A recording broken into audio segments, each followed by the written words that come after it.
What if there was a podcast where one NFL legend talked about football? What about two NFL legends? This is Wideout's World, where the gridiron comes alive. NFL legends Irving Fryar and Michael Timpson, breaking down the game from the ultimate insider perspective. Game recaps, upcoming previews, and exclusive analysis straight from the minds of those who've been in the trenches. Wideout's World. Let's do it. Are you ready for some football? We're ready for some football, baby. We're ready for some football, baby. Are you ready for some football, Skippy? Yes, sir. Yes, sir. I am ready, willing and able. That's what I'm talking about. We've had some technical difficulties. So That's right always. now, I don't. Now there you are. I was going to say where you are. Yes, sir. You didn't see me? Nope, not initially. Oh, okay. I saw the intro.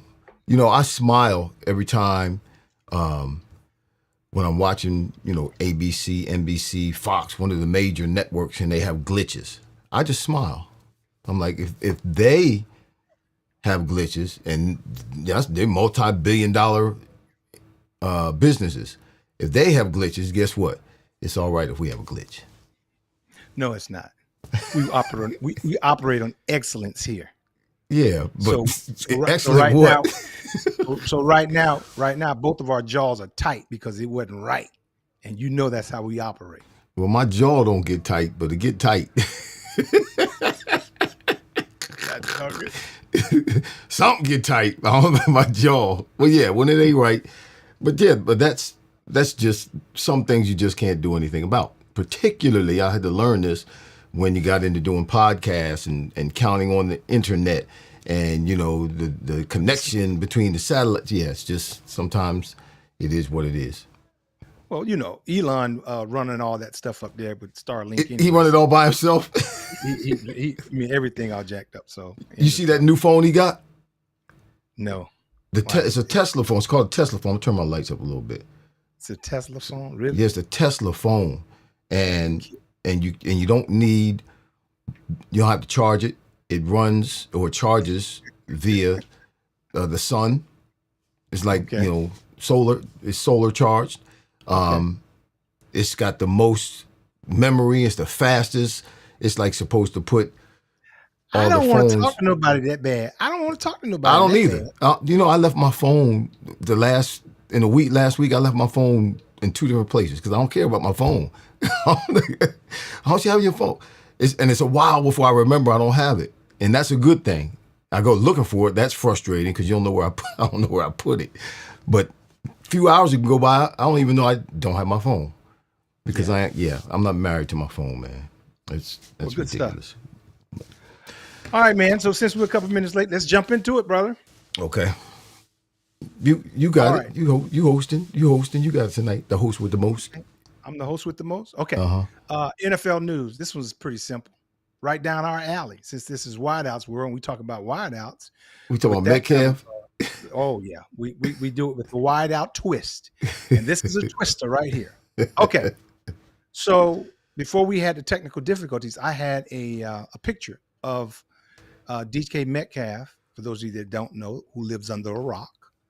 He went into the stands or went over where the stands were and grabbed some guy by his purple hair or blue hair, whatever kind of hair. He didn't grab him. Yes, did you see what happened? He grabbed the hair. Did you see what happened? No. Wait a minute. He grabbed his hair. Go ahead. He did Go ahead. grab his hair. He grabbed his hair, and then as he was walking away, he swiped at his hair and whatever, and like get off me kind of thing, and walked back. So as a result, that's the big brouhaha. Now, DK Metcalf said, obviously, he said some things that were racially insensitive, talked about his mom, that type of thing. The guy has put his name out there, in addition to his lawyers,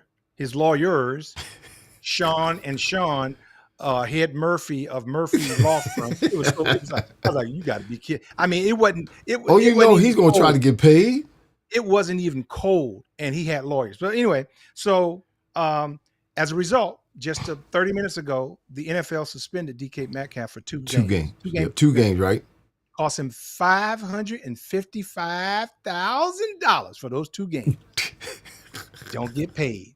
So, my brother, is it worth it? Well, he missed. When he swung, he missed. So obviously it wasn't worth it. No, it's not ever worth it. You have to, like we are always taught, like we've always had to. You have to take the high road. Man, that's got to be tough. My question is the same thing. Same question as the first game of the season when the Eagles were playing the Dallas Cowboys and they kicked the ball off, and before they could have the first offensive or defensive stat, Jalen Carter got kicked out of the game because he's on the other side of the ball over there by the Dallas Cowboys huddle, and he spits. Him and Dak are going back and forth, and he spits on Dak. My question is, why is he over there? That's my question. What I said. What are you doing over there? And why aren't your teammates telling you get your behind back over here? Why are you on the other side of the ball over by their huddle talking junk? You need to be over here. So Okay. there's two parts of the accountability. Him being stupid and then his teammates not recognizing what was going on and getting him back over where he belonged. Same thing with DK. He's over there. Okay. Mike, when we were playing 15 yards. It's 15 yards. Yeah, when did we go over by the stands like that? When did we go over by the stands like that? We didn't go by the stands and go address somebody in the stands, particularly when it's 15, 20 yards. If they're right behind you and they're right behind the bench, then you might turn around or hear some things you don't like. But we don't go over to where they are 15, 20 yards and talk to people in the stands and get close enough to where they can touch us or we can touch them. Never did that. So my question is, why was your dumb behind over there in the first place? Right. Let them talk. Whatever they were doing, let them talk. There should be some kind of rule, and he deserves it because he was just stupid. Stupid for going over there. No, it is. He's stupid for going over there. Okay, you got what you went over there for. He has some negative stuff to say. That's what you get. Now you reacted, and now you're being fined games and money. Guess what? He deserved it because that's just plain stupid. So they had another angle, Irv, that I looked at, a video angle of him walking over there. He passed the blue tent. So I mean, he passed the blue tent walking over there. Well, so to your point that I know teammates said to him, now if you got a hothead like that, what would you, as his teammate, say? Oh, there you go again, and you let him go. Right. So if they sense him being a hothead and he don't listen to nobody, they probably just let him just go and do his thing. Well, because I'm like, I was sharing with my wife. I said, why isn't he paying attention to the game? Right. Why? I mean, I remember coaching, and I told my players, I says, if your attention is on the stands and what's happening in the stands, then I'm gonna have you go sit up there with them. Go sit up in the stands with them, yep. So it just blew my mind. Now, I think we both would agree. We don't agree with if something negative like that was said. We don't agree with that at all. No, and we fans aren't supposed to say things like that. No, right. But see, here's the thing: they all get, number one, they get kind of big, puffed up in the chest after they got some drinks. That's number one. Of course. Number two, when they buy the ticket, they feel they can say whatever. Right. And number three, you got to understand, in that situation, you're the only one that's going to lose. Now you got a lawsuit coming. Now the NFL fined you for $555,000, and this guy is going. And you know why the NFL fines that much, 2-game suspension? Because they're going to get fined. Yeah. I mean, they're going to get sued. Yeah, so they're looking at it like, you know what? We're going to get sued. You're going to get some of this smoke too. Right. Because that guy going to sue. Well, we didn't have protection. I was assaulted in your stadium. Oh, he gonna go after Detroit. He gonna go after all of them. He gonna have to move from Detroit. He gonna be banned from the stadium, but he gonna be living all right. They're gonna ban him from the stadium, and you know he won't be able to live in Detroit anymore. Well, but you know what? That was a guy they were in Detroit, right? Yes, sir. Yeah, so that was a Detroit fan. So he'll be all right. Did you read the report?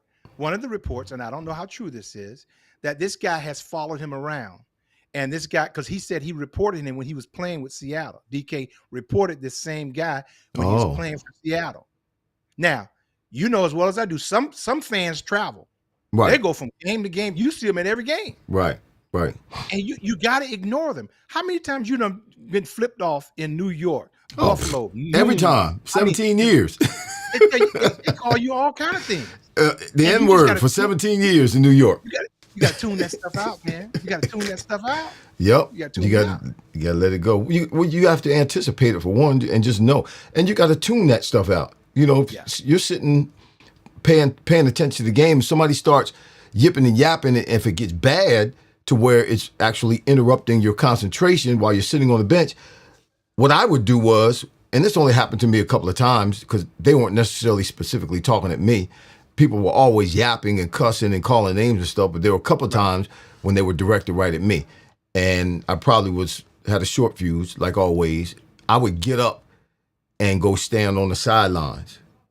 Right. So I can't hear them. Or I would get up and go down the sidelines and stand on the sidelines so I don't hear them. Right. That's what I would do. And you can do that. Yeah. Yeah. You can do that. Go, and that helps you get more involved and connected to the game and paying attention to what's going on in the game. Yeah. But yeah, he was just, I don't know if the guy, if he's following him, then he goaded him. He was waiting for the right moment, or he may have even tried before, but he kept trying to get this kind of reaction out of DK so that he could get paid.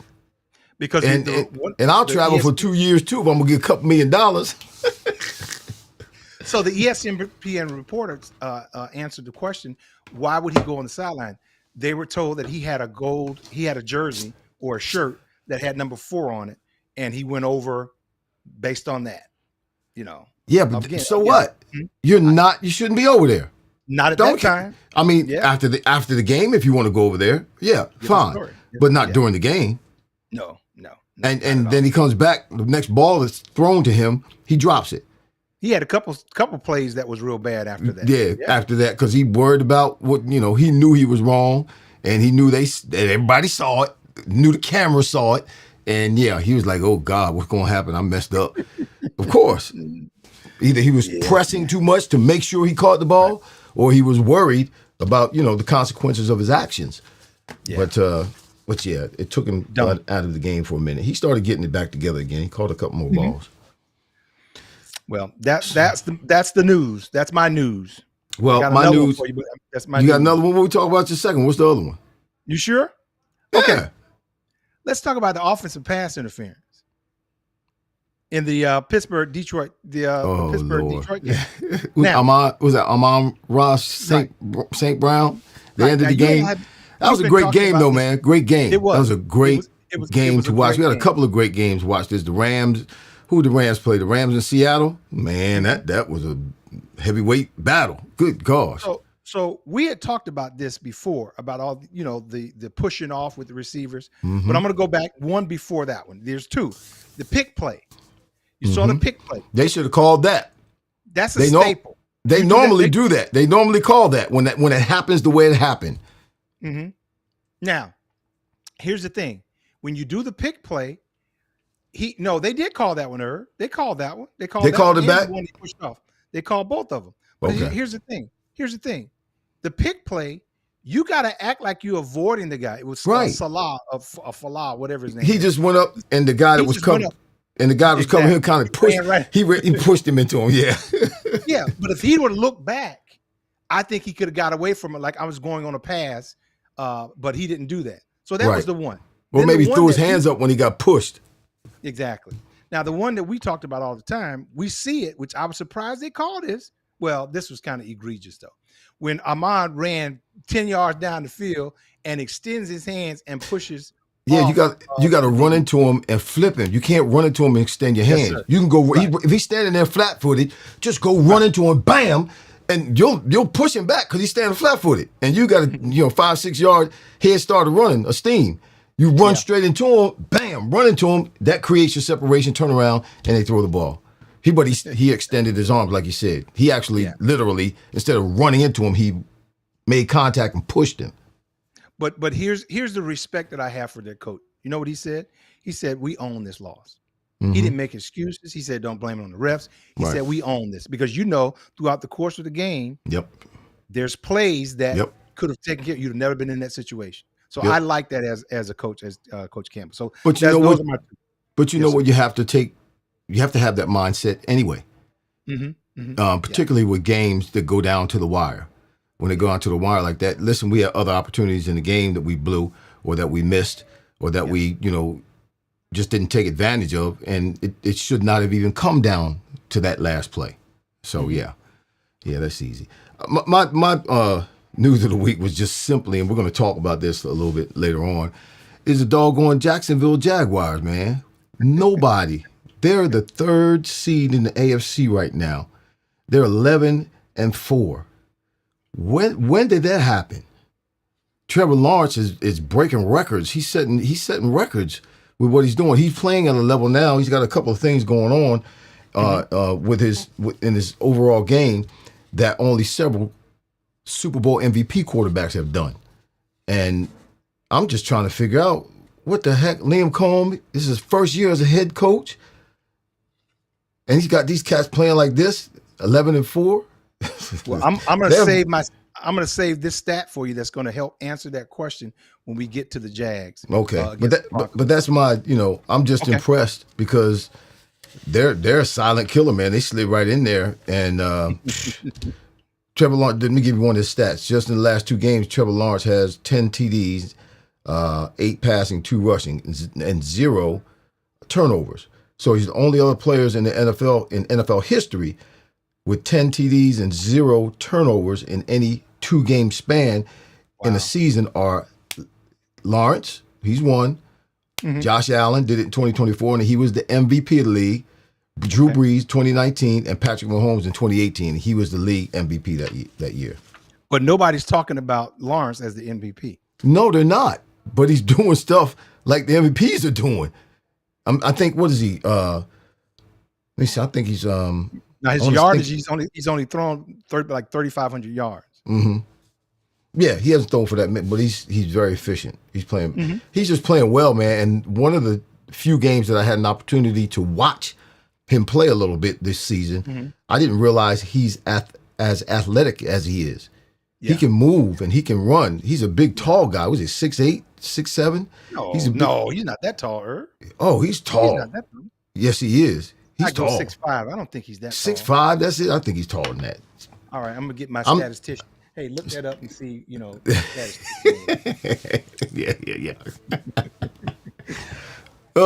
He's tall, though. And for how tall he is, I didn't know he was that athletic. He can move. He's got a great lateral movement, and he got a little bit of speed, too. So, yeah, and I can see why, with him maturing and getting better, which some of us didn't think was going to happen with Doug. When Doug Peterson went down there, we thought Doug would help him out, but it didn't seem to. It didn't seem to. We couldn't see it. We couldn't see any real drastic gains. Okay. I think he helped him with the basics of being a quarterback, but he wasn't really advancing like some of the other ones in his class. Irv, you're right. He's 6'6". I told you he was. I just told you he was tall. You said 6'7". I said 6'7". I said 6'7", 6'6". Yeah, but I know he's tall, man. He's tall. I didn't realize he's that tall. Okay.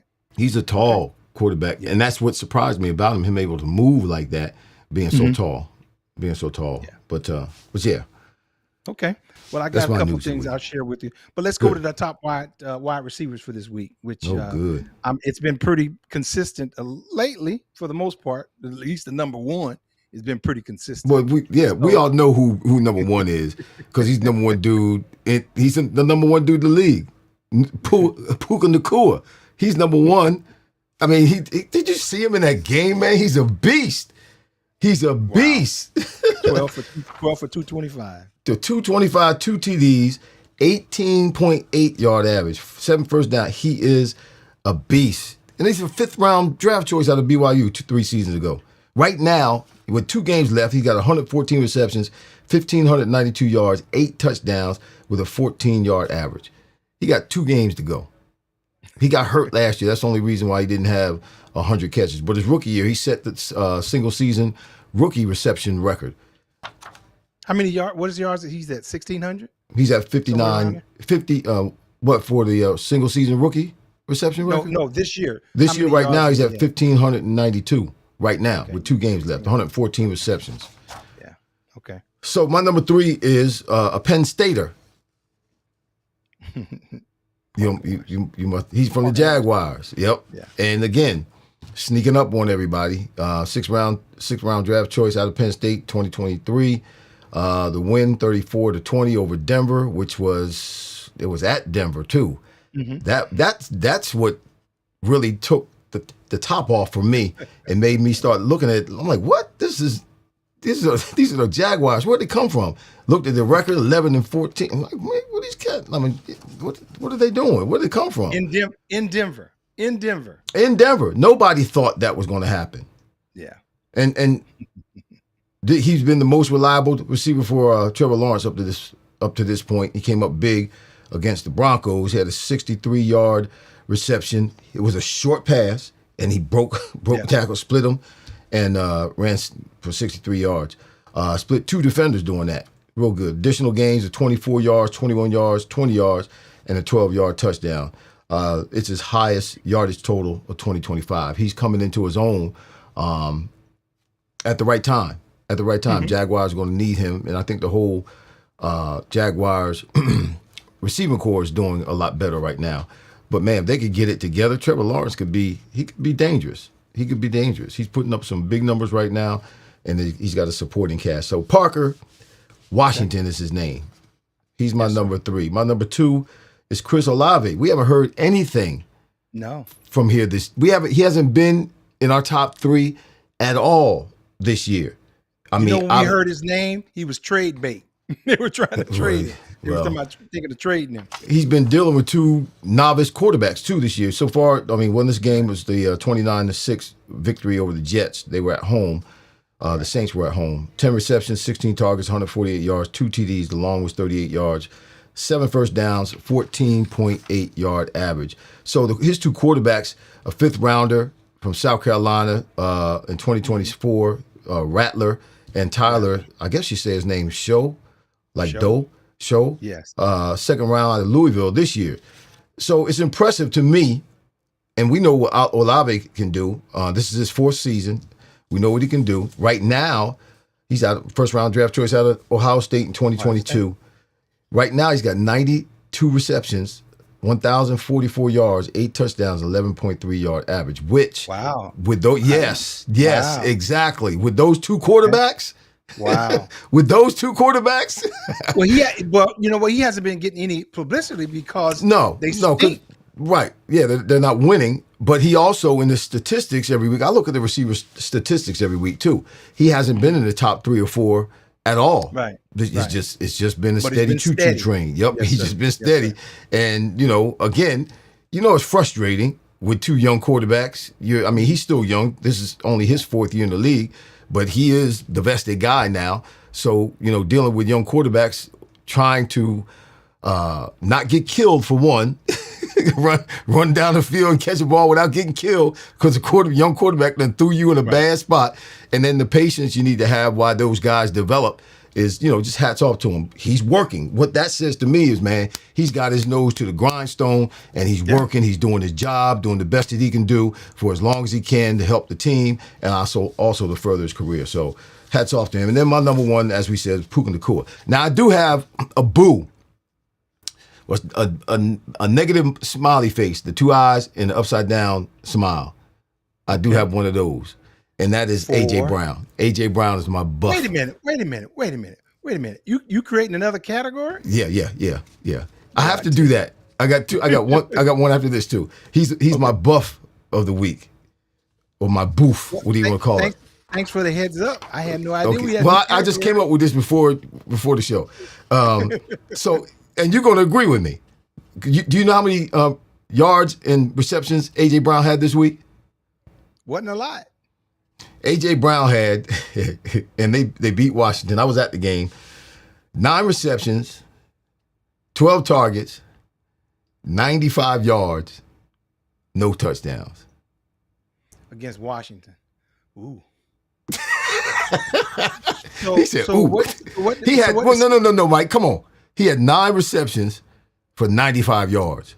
So what did Smith do? He had, I think he had 2 receptions. He had a touchdown. No. Just a couple yards. Yeah, they're forcing the ball to AJ. But listen, he's supposed to be the man. 9 catches, 95 yards. Listen to me. Y'all, you can go back and check all my stats. There's no way in the world that I'm going to have 95 yards, and I say that in a demeaning way. There's if I get 9 catches, I'm going to have almost 200 yards and at least 1 touchdown. If I get 5 catches, I'm gonna have 100 yards. Check my stats. So you went to the game. So let me ask you a question. Why? Why? You obviously watched him at the game. Why? Because why? What? Why did he only? It's no separation. No separation. No game. He's not a game breaker. He's not the dude that he's touting himself to be. Man, he caught a ball in the middle of the field. He's running and looking for somewhere to fall down. As big as his behind is, man, he should be carrying that ball, looking for somebody to knock out. You don't absorb contact. You initiate the contact. When you're running through the middle like that, you got to pick one of them DBs out, lower your shoulder, and make him pay for trying to tackle you. This cat falling on the ground, looking for somewhere to fall down. I'm like, this is ridiculous. As big as he is. Okay. Don't have a real explanation for that. Irving. There is no explanation. He need to watch some of your film. He need to watch some of my film. So here's my smiley face of the week. Okay. This is my I don't know what to call him, but it's my catch of the week. It's the catch of the week. Okay. I know you had to see Kenny Gainwell. Oh man. Pittsburgh. Did you see that catch? Yes. Stop. Well, he's laying on the ground and caught it on his arm. Come on, that was the catch of the week. How many times will you do that? That was almost like somebody kicked the ball up and you just caught it off the person's shoe. Exactly. How many times will you do that? None. You saw me make a catch like that. You saw me make a catch like that. That was more luck than anything else. Well, you got to have a little. You got to be in the right position to make your own luck. Come on. I gave him credit. He got up and scored. He was still aware where the ball was. I agree. And it just so happened to fall on his. Remember that catch? We were delayed. We were playing in New England. We were at the airport. It was snowing. Remember, we had to spend some time at the airport. I think we went to Cincinnati. Remember? You remember that? And we were late. We didn't get any sleep. Get up next day. We're playing in Cincinnati. I believe it was cold. 12 o'clock. It was probably 12. Because that's when they had the games at 12 o'clock. Yeah, man. That was a bad trip. Going down the middle of the field. Probably Jeff Carlson who threw the ball. Somebody stupid like that. I was in the middle of the field. You were on the field with me. You were on the offense, running the play. I'm going down the middle, throw the ball down the middle of the field. I go up, and the safety and I meet the ball at the same time. Boom. Ball goes straight up in the air. I land on my back, and I reach out while I'm on my back and catch the ball right before it hits the ground. You remember that? Because you were the first one to me. I remember your voice. That's the same thing. It's the same thing. Okay. Still being aware where the ball is. Same thing. That's true. Give him a lot of credit for that. Yeah, and he's a running back, too. Right. He's not a receiver. He's a running back. No. But he's been balling for them lately. They made this little run. He's been balling. They shouldn't have got rid of him in Philly. But yeah, that was my catch of the week. He was in Philly? Yeah, he was in Philly. How long has he been in the league? Last year when they won the Super Bowl. Okay. Yeah. Okay. All right. So my number 3 is Stephon Diggs with the Patriots. Their win over Baltimore. He had 9 receptions for 138 yards, 10 targets. I mean, he's just consistent. I mean, he's the engine that just makes that team go, particularly with them throwing the ball. And he's the best thing for their quarterback, Drake May. And so Stephon Diggs, I mean, he got his girlfriend, got a new baby. He's living large. Because you remember though, when the season started, he was on the boat. Right. And they had him. Right. They was gonna put him in the pen. He was on the boat, and they talking about drug. It was a mess. Right. And we didn't know what was going to happen. Right. But he has quietly just done his thing and been a very big addition to the Patriots. Well, I think it's, and I know this from my own experience. He's happy where he is. He's in a good place emotionally and mentally, That happened for me when I left New England and went down to Miami. The same type of thing, man. It was just think doors opened up. I was able to play like never before, and that's what he's doing, man. He's making the best of his situation, and he's got a quarterback, man, that made magic. Well, he had one in Buffalo. No, where he went from there? He didn't go to Buffalo. He went to, what was the other team he went to? Buffalo. Who, Diggs? Yeah, he was somewhere else. He was in Buffalo. No, I know he was in Buffalo, but then he went somewhere else. He hit another team or two before he got to the Patriots. I'll dig it up. He didn't stay though. Statistician, look it up. No. All right. So my number two is Parker Washington from Jacksonville. You talked about him. Here's the thing that's interesting about him. He came in from Penn State. More or less, he was like a third option, if you will. More of a punt returner than anything else. But he has become the go-to person. Right. And you remember now they picked up Jacoby Myers from the Las Vegas Raiders. Yep. And they just gave Jacoby Myers a boatload of money. And then they got Brian Thomas, who has kind of disappeared. Right. The first rounder from LSU. So you had mentioned it earlier. Lawrence has some tools. He has some options. Got some tools. Yep. So if they keep it up, Parker's going to be in the mix with those other two, and that's going to be good for the Jaguars down the stretch. And my number one, not much needs to be said about Puka Nacua. He's doing his thing. And here's the thing. He did it without Devontae Adams. So you know he was getting all the attention. Yep. But yet and still, he pulls down 12 receptions for 225. Now, and some of every kind. He's making a tough catch. He's breaking tackles, making long runs. Oh man, he just does it all. But let me give you the two names who's taking Devontae Adams' spot, who's playing on the other side of him. Guy named Smith, second-year player from FAMU. Another guy named Mumpfield, seventh rounder. That's who's on the other side while he's over here working, getting double team, triple team. He working, man. He working. You got Mumpfield and Smith. A law firm. That's what it sounds like, Mumpfield and Smith. But he's getting it done, man. So, hey, hats off to Puka Nacua. He's still getting it done. Now it's going to be between him and Seattle's Njigba for the top title as the receivers. So it's good to watch, man. Good stuff. Sean McVay, man. He just like Gruden used to do when he was in Philadelphia. He'll scheme him open. He schemes. Yeah. He puts schemes together designed just for Puka Nacua to get him matched up with a linebacker, to get him matched up with a safety, because he's gonna do all his work in the middle of the field, most of his work in the middle of the field, and then get him matched up. A little short motion outside, get him matched up with a weaker DB. Yeah, he game plans and designs plays, which all offensive coordinators should do that to get him the ball. Yeah, to give him the ball, wow. And he comes through. He's very dependable. That cat he's. If he stays healthy, man, he's going to do a lot of damage to a lot of teams. All right, so the early game, we saw the Bucs at the Carolina Panthers. The jury for me is still out on the Carolina Panthers, but I'm just watching. But I'm still jury's still out. So the Bucs at the Carolina Panthers. What's your take on that one? Well, the Bucs should have played better, because they're the 10th seed NFC. They still got a chance to get in the playoffs. So I'm surprised I didn't see more fight out of them. Yes, it was a rock fight, and fortunately, Bryce Young, he's the one to answer the bell. He's the one that came up when it was necessary. Far from a perfect game for him. Key spots, he was starting with the key spot, starting with the perfect throw as a TD pass to McMillan. That was 7 seconds left in the first half to give the Panthers a 13-0 lead at half.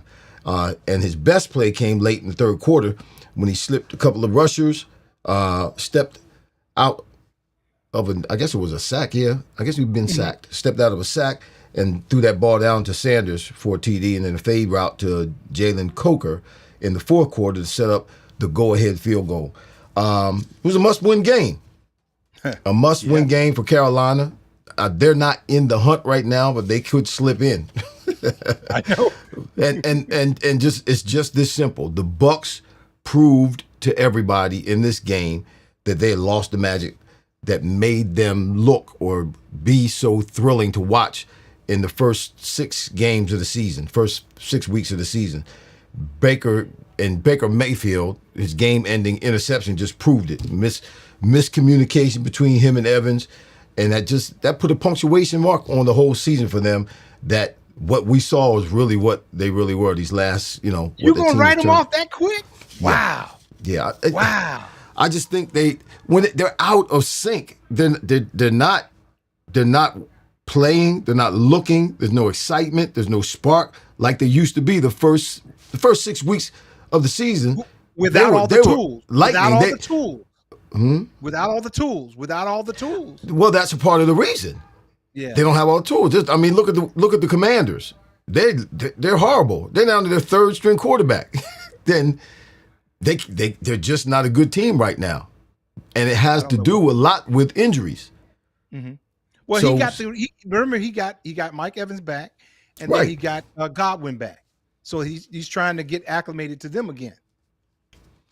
Well, I'll tell you what, they're still in the hunt, and they got to win out to win the NFC South.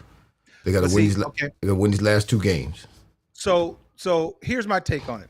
Like you said, first place in the NFC was up for grabs. Right. Both teams seemed to me to play to see who was going to make the mistake. Play not to lose. Yes, sir. But see, here's one thing when you talked about the Bucs, and I'm surprised you missed this. As astute as you are, as astute as I is, you know who's missing? I was thinking about the who's that? Ibuka. Remember how he was balling when Mike Evans was out? Right. You know how many receptions he had? Irv, he had 1 catch for 40 yards. You know how many targets he had? 2. The last 2 games, they've completely left him out of the equation. Well, that sounds like the Eagles and Devontae Smith. Sounds the same thing. It's amazing. I mean, he was balling. Mm-hmm. And now that Evans has come back and Godwin, right. I mean, they've relegated him to basically nothing.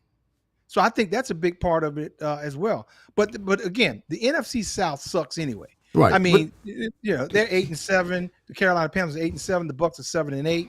And who else do they got? Atlanta and New Orleans in there. It's not a hot division. So they can win out. They can win out. Go. Yeah. So they can win out. But they're not going to last in the playoffs. No. Neither one of them. And when I say that, I say that not because Baker can't play or Mike Evans can't play or the other receivers. What's the other one that came from 49ers? What's his name? The receiver. You said Mike Godwin, not Godwin. Godwin. Not that those guys can't play. Mm-hmm. It's just for some reason they don't look together. They look I would agree. like they look not discombobulated totally, not like the Keystone Cops. They just don't look like the same team that we saw in the first 6 weeks of the season. But you said an interesting point.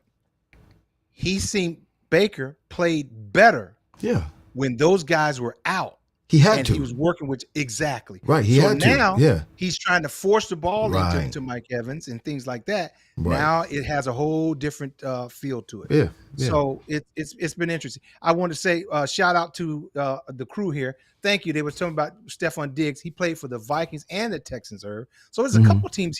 He's bounced around a little bit. Okay. And so I didn't know that. Yeah. I forgot. You knew, but we just forgot. But he went to Vikings. He did fairly well there. And in the Texans, he didn't do pretty much anything. Right. I think that's when he got hurt when he was with the Texans, if I'm not mistaken. Yeah.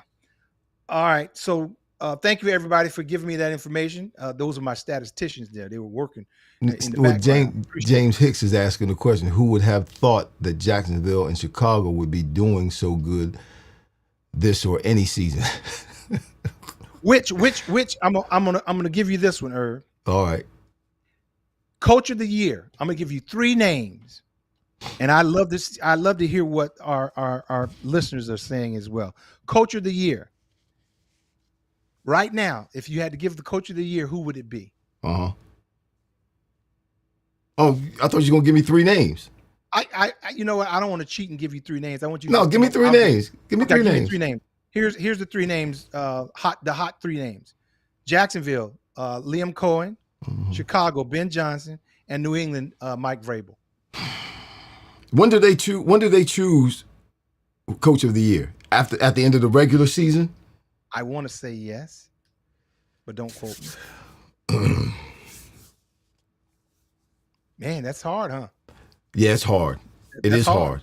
You Because got when Cohen I think from about Jacksonville, you got Chicago's coach, Right. and you got New England Vrabel. when I think about And- Chicago's coach, how those guys have been balling and where they've come from, and then you think about Jacksonville. But you know what? Here, Vrabel, what are the Patriots? What are they? What's the record? Let me see. The Patriots are 12-3 Okay. going to Week 16. Last season they were 3-12 at this point. Okay. They've totally. I mean, same coach. They've So totally. that's your reason. Yeah, That's your reason. they've totally. Okay. I mean, just flipped it totally the opposite way, which is unbelievable. It's unbelievable.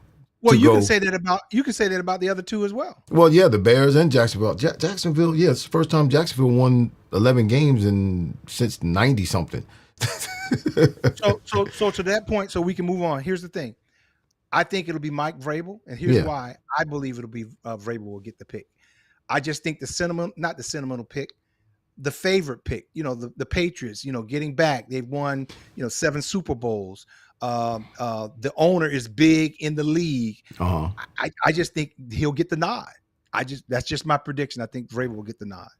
So we'll see. I think the Patriots are going to the Super Bowl. Okay. I You do did say that. to represent the AFC. Yeah. So, all right. So I'm writing it down. We're both picking Vrabel to get Coach of the Year. Mm-hmm. All right. Mm-hmm. And I'm picking the Patriots to go to the Super Bowl, not necessarily win it, but we Okay. could see another Super Bowl matchup: Patriots-Eagles.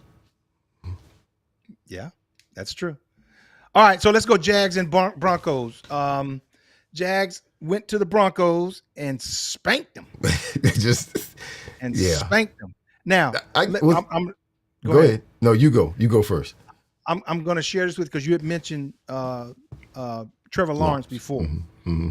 Trevor Lawrence in 2022, because we talked about how he's playing very well. In 2022, he had Doug Peterson as a coach. Mm-hmm. You know, he was completing 66% of his passes. He had 25 touchdowns. He had only 8 interceptions, and they winded up 9-8. Mm-hmm. He threw for over 4,000 yards. Mm-hmm. This was in 2022. Doug Peterson. 23, still Doug Peterson. 65% of his passes. He threw 21 touchdowns, and he had 14 interceptions. He still threw for over 4,000 yards. They were 8-8. Mm-hmm. Doug Peterson. Then Doug Peterson's last year, they were 4-13. They made changes. Wow. Now, currently, in comparison, he's thrown 25 touchdowns. Mm-hmm. He's completing 60% of his passes, and he's thrown for 3,500 yards presently. So here's what this is. Doug Peterson had a way with quarterbacks. I think his record speaks to that. Right. Liam Cohen, Baker Mayfield when he was in Tampa, has a way with quarterbacks. Mm-hmm. So Liam Cohen is the best thing for Trevor Lawrence since Doug Peterson, in my opinion. Right. So that game, when you talk about Jacksonville going to the Broncos, I didn't think that they were going to win in Denver, to be honest with you. But 4 out of the 5 times they were in the red zone, they punched it in. They got points. Yep. 7 points against the best red zone defense.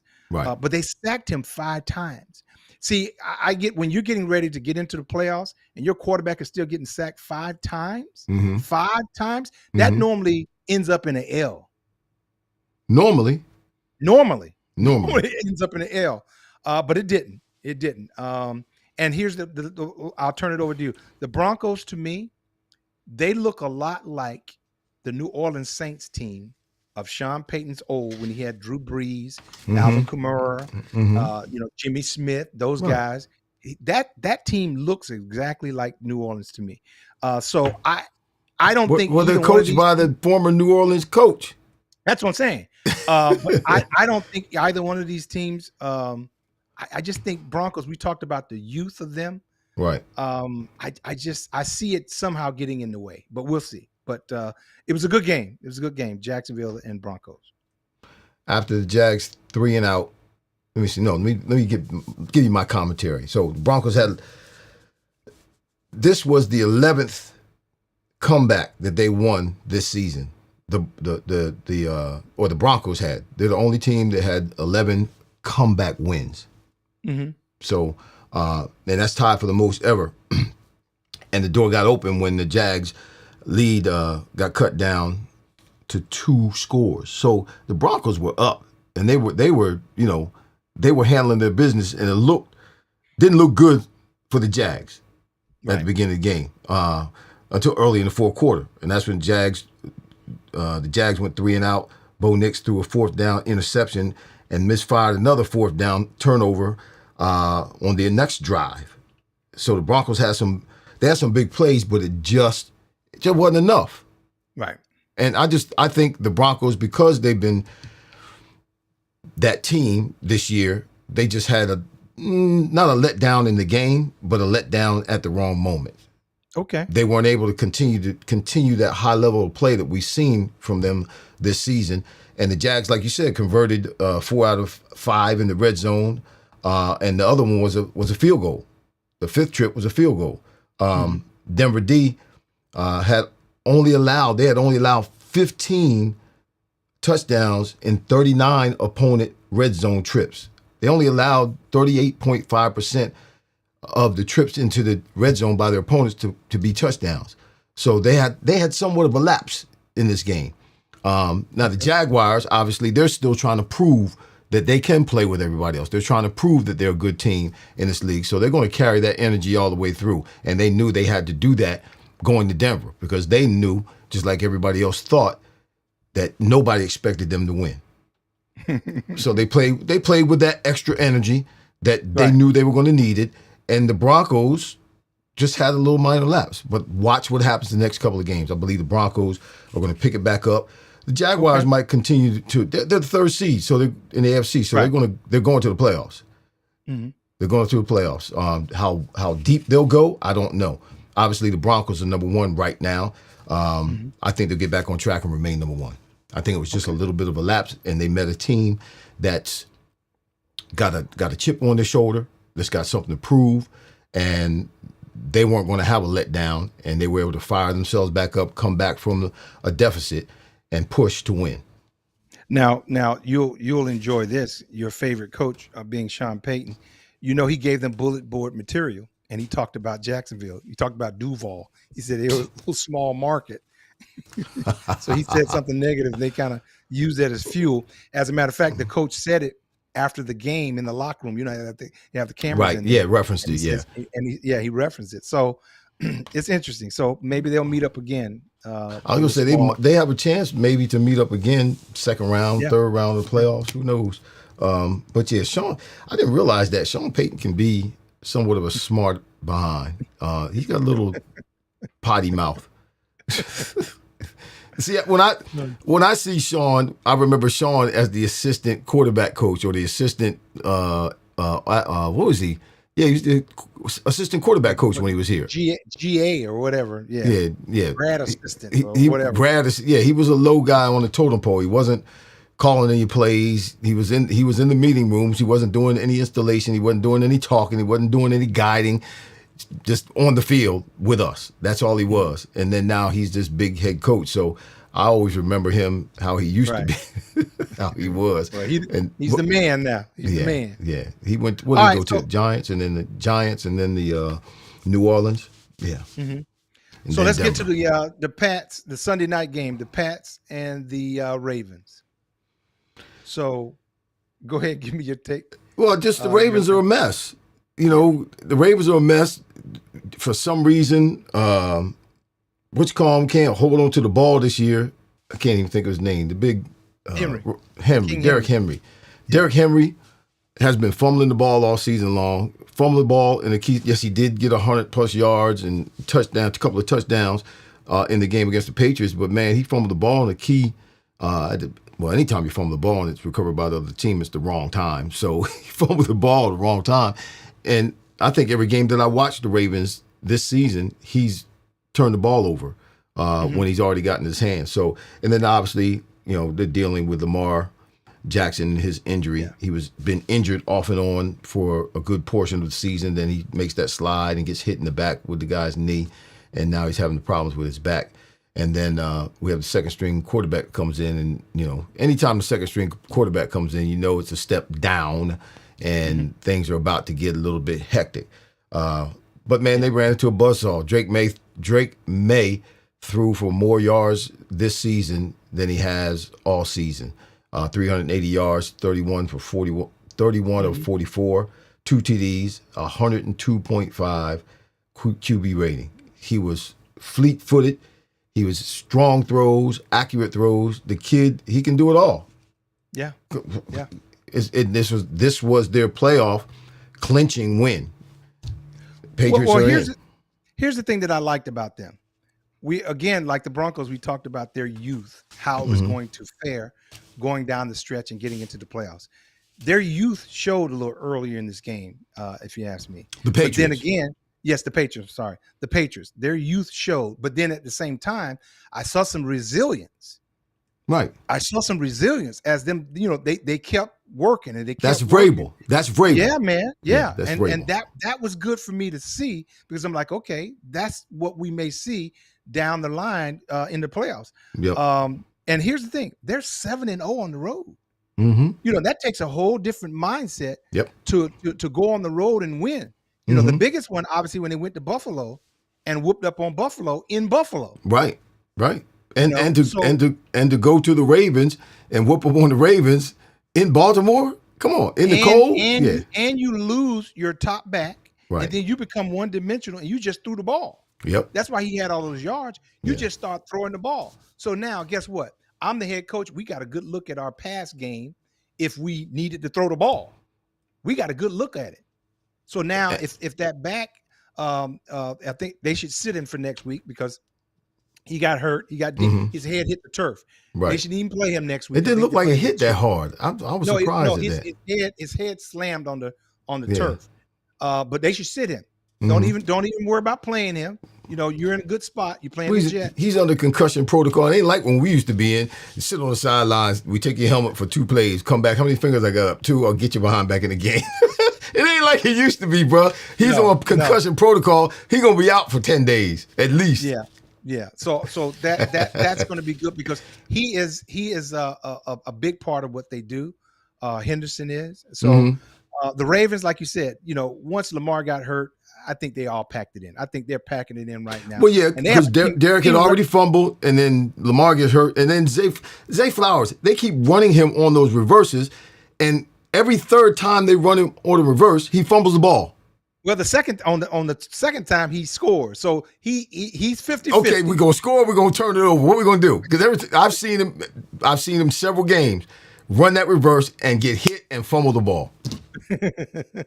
But see, speaking of fumbles, here's the thing. I find it interesting with Derrick Henry. I'm watching him after the fumble.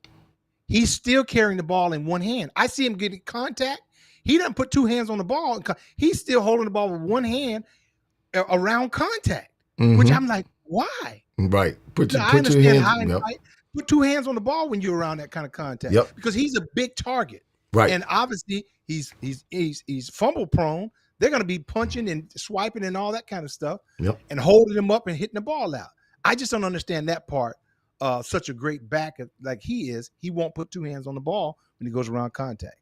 Well, there's a new in the AFC. There's a new sheriff in town. Drake May, Mr. Magic. There's a new sheriff in town.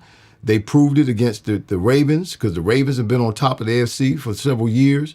And it's time to move over, Ravens. Y'all need to regroup, see if you can, rebuild next year, maybe compete. But right now, the Patriots have the momentum, and they've got youth on their side. Like you said, they got youth on their side. And they don't seem to know any better. They're just like, hey, we can do it. Let's just go out there and do it. Yep. All right, so the Geriatric Bowl coming on tonight. The 49ers and the Colts. Why you call it the Geriatric Bowl? Because Grandpa's playing? Yeah, man. Pawpaw is playing tonight. The Colts are on a 4-game losing streak, okay? The 49ers are on a 4-game winning streak. The final games they play are the Colts, the Bears, and Seahawks. Easy 49ers, math. Easy math. Go ahead. Easy math, yeah. The 49ers offense, 26-plus points, 5 of the last 6 games.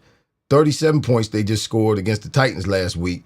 9 of 15 on third down, 4 of 6 on red zone. And Purdy had 140 QB rating against the Titans. McCaffrey is himself again, and Purdy is back to 100% again. They went through, hats off to them, they're 10-4, but they went through a rough patch there where McCaffrey was a little bit dinged up, and Purdy obviously missed a few games. But Mac Jones held it. Mac Jones held it down. He held it down. He did. Yeah. He did. Respectable. Let's call it respectable. Yeah. So the Colts defense held 3 of the last 4 teams, 3 of the last 4 offenses they faced to less than 24 points. But they didn't get any help. That's why they're on the 4-game losing streak. No help from the offense, which is going to happen again tonight. The 49ers got too much juice for the Colts. Just too much juice for the Colts. They fly around. What I want to see is, I want to see Rivers get hit. Not to get hurt. I just want to see him get hit hard and see how he bounces back. See if he bounces back, gets back on his feet and plays the next play without, because he ain't been hit yet. No, he hasn't. He ain't been hit. He's smiling, doing all these interviews, smiling and carrying on. I'm I was still coming back. Yeah, wait till he get hit. We said this against Seattle, and they put together a good plan and kind of kept, the short dink and dunking. Now, here's the thing. Doggone 49ers going to stack that box. Yeah. They're going to shut down Taylor. Yeah. They're going to force him. They're going to say, you got to throw to beat us. And he can't be out there shot putting that ball, trying to go down the field. That's what he's going to be doing, shot putting it. He was shot putting it. But here's the thing. Think about it like a pitcher. When you've done that many rotations and you've thrown that many balls, man, that calcium buildup, it ain't the same. And you see it. He already has a funny delivery anyway. Exactly. But you think about it. We don't have the same mobility in our shoulders from all them years getting hit and everything. You just don't. Hey, you speak for yourself. You speak for yourself. Don't speak for me. I'm good. I can go over my head, but it be cracking sometimes. So here's the thing. I just expect them to stack the box. They're going to dare Rivers to throw the ball to beat them. That only makes sense. Yeah, and he can't beat anybody throwing the ball. He just can't. And the reason why he can't is because apparently they were trying to go into a 2-minute drill at the end of last week's game, and they were running the ball because his arm had gotten tired. He couldn't throw the ball. There you go. And not only could he not throw the ball, he couldn't throw it 5 or 6, 10 yards. So in 1 week, it hasn't got strong enough for him to throw the ball a whole game and throw it down. It'll be a little bit better. He's not going to be able to throw the ball downfield, Mike. He couldn't throw the ball downfield last week. He's not going to be able to throw the ball. He's 44 years old. 44 years old. When you were 44 years old, and you've been out for a while, you don't bounce back like you used to. You don't. You don't. All right. Well, if he hasn't been working out and he's not in shape, then it's going to take him a while to get in football shape. Obviously not football shape, but just being in shape would help. He didn't look like he was in shape to me. He looked like he'd been drinking a bunch of beer. I don't want him to get hurt either. But no, I don't want him to get hurt. I just want to see how he responds when he gets hit for real. He ain't been hit yet. It'll be fun to watch. He gonna get up limping. I ain't doing this. This is a bad decision. Hey, before we go, I got one for you. If he ends, let's just throw it out there. Let's just say he ends and they win one of the last 2. Okay. Does he come back next year? Oh no, he ain't coming back. If he gets hit, he ain't coming back. All they gotta do is hit him. He ain't coming back. He just getting his little last hurrah, and whatever they paying him, he taking his money. He's stealing the money. He taking the money. All right, real quick, we give our Christmas games predictions. Cowboys, Commanders. Both teams have been eliminated. Listen, how does what in the world? How did the Cowboys get a game on Thanksgiving and a game on Christmas? Because Jerry Jones is in good with the league. That's why. That don't make no sense, man, because they're not even a good team. It's not even like I want to watch them. But when they did the schedule, they thought they were going to be a good team. So anyway, you got 2 teams that's been eliminated. So here's what I'm going to do. I'm going to watch basketball. When that game comes on, I'm going to watch basketball. Or with the family, we may have a big game of Monopoly. Well, it's a 1:00 game, so That's what I'm saying. I'm gonna go outside and fly my drone. The 4:30 game, Lions and the Vikings. Lions still playing for a wild card. They got they're the AC right now in the NFC. Yeah, so they're playing the Vikes. Vikes are done. Then the 8 o'clock game, the Broncos at the Chiefs. Chiefs been eliminated. They're going down the tube fast with Mahomes. So they're, and Broncos trying to stay the number 1 seed. So none of these games are, I may watch basketball all night, all day. Because this well, the Broncos, Chiefs, the Chiefs may, they're not going to win anything, but they may make it interesting. But it's the Cowboys, Lions, Broncos. Those are going to be the winners tomorrow. The Cowboys, the Lions, and the Lions have to win. They're the 8th seed, and the Broncos got to win too. They're the number 1 seed. Yeah. Well, to maintain their positions. To maintain. Yep. We'll see. You got any shout outs you want to shout out before we shout out? Before we shout out, Richard Melton's in the house. We didn't get a chance. Billy Bell is in the house. That's Billy Bell. Eddie Casper is in the house. What's going on, Eddie Casper? See, James Hicks is in the house. Hickory Dickory Doc. What's going on, Doc? Billy Bell, Eddie Casper. Those are our dudes. Hey, so we'll see. We'll see. It's Richard saying the playoffs is coming up, so that's good. Yeah, it's gonna be that time soon. We're gonna find out who's for real. Hey, Richard, who's gonna win Sunday? The Eagles are going to Buffalo. That's right. Yes. That's right. Who's gonna win Sunday in Buffalo? That's right. Hey, Richard, if they lose, stick a fork in the Bills, okay? They lose. My mom said the Cowboys are America's team. Ha ha ha. Mom, you funny. All right, brother. Well, that's another wrap. That's another wrap. Week 16. We did it. Yes, sir.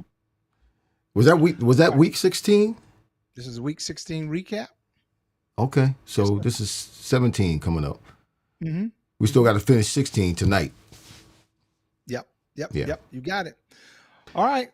Well, ladies and gentlemen, thank you for watching. This is Wideout's World. I'm Michael Timpson. This is my brother, Irving D. Fryar. Wideout's World. You ain't said nothing. I was waiting on you to say something. What's supposed to? Oh, hey, what's up, y'all? We'll see y'all next time. Thanks for watching. We out of here. See y'all next week. Hey, Irv, tell everybody Merry Christmas. We won't see them. It's Christmas. Oh, we won't see y'all till after Christmas. Yeah. Merry Christmas. Yep. We won't say Happy New Year. We'll see you next week, and we'll say Happy New Year next week. But Merry Christmas. Don't eat too much. Don't drink too much. And don't drink and drive. We're out. That's wisdom. This has been Wideout's World. Touchdown. The legends. Irving Fryar and Michael Timpson. Are you freaking kidding me? If it's football talk you're looking for, I think we've got you covered. We hope you enjoyed the show. If you did, make sure to like, rate, and review. We'll be back soon. But in the meantime, find us on YouTube at Wideout's World. See you next time. Let's go! Let's go! Go! Go! Go!